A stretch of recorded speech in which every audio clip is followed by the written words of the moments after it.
Today, we're going to make a very cozy fishing game in Scratch. In this game, you control a boat and try to catch as many fish as possible. By the end of this tutorial, you'll be able to make a game just like this. If you enjoyed this video, please like and subscribe. Let's get started.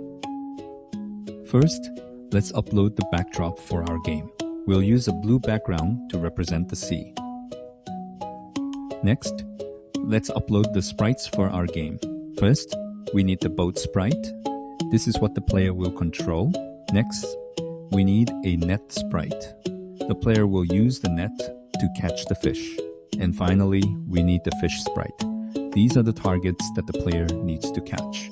Next, let's add controls to the boat. When the green flag is clicked, first, move the boat to its starting position. Then, set the rotation style to left-right. Now, use a forever loop. If the right arrow key is pressed, make the boat point to the right and move to the right. If the left arrow key is pressed, make the boat point to the left and move to the left. Now the player can move the boat left and right across the water. Next, let's set up the fishing net.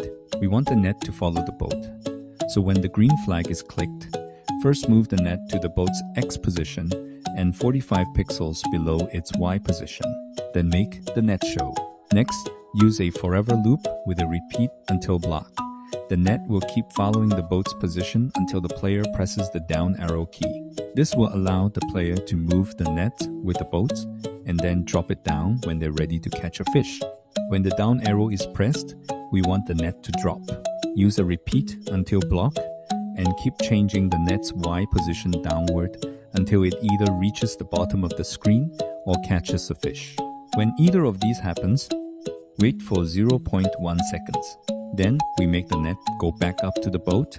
Use another repeat until block and keep changing the Y position upward until the net reaches the boat again. This way, every time you press the down arrow key, the net will drop into the water, try to catch a fish, and then automatically return to the boat. But this creates a small problem. If the boat is moved while the net is down, the net might never be able to reach the boat again and the game could get stuck. To fix this, we need to create a fishing variable to let the game know when the net is being used. First, set fishing to 0 when the green flag is clicked. This means the player is not fishing, so the boat is free to move. When the player presses the down arrow key, set fishing to 1. This tells the game that the player is currently fishing. Then, make the boat wait until fishing equals 0 before it can move again.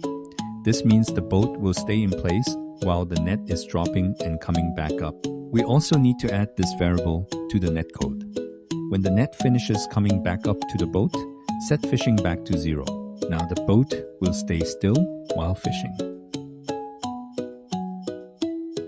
Now let's code the fish. When the green flag is clicked, first make the fish hide. Then, use a forever loop to create a new fish clone after a random amount of time. When I start as a clone, first set the fish to a random size and choose a random costume. Then set the rotation style and make the fish show. Next, make the fish point to the right and appear at a random position along the left side of the screen. Now, use a forever loop, make the fish move. If the fish touches the edge of the screen, delete the clone so it disappears. And if the fish touches the net, that means the player has successfully caught a fish. Use a repeat until block to make the fish follow the net while the net is coming back up. Once the net reaches the boat, wait for a short moment and then delete the fish clone. Now let's add a score variable to keep track of how many fish the player catches. Set the score to 0. Then, whenever the net touches a fish, that means the player has successfully caught it. Increase the score by 1, and that's it. You've just created your own boat fishing game in Scratch. Now, you can control the boat and try to get the highest score possible. If you enjoyed this tutorial, don't forget to like and subscribe. And I'll see you in the next game.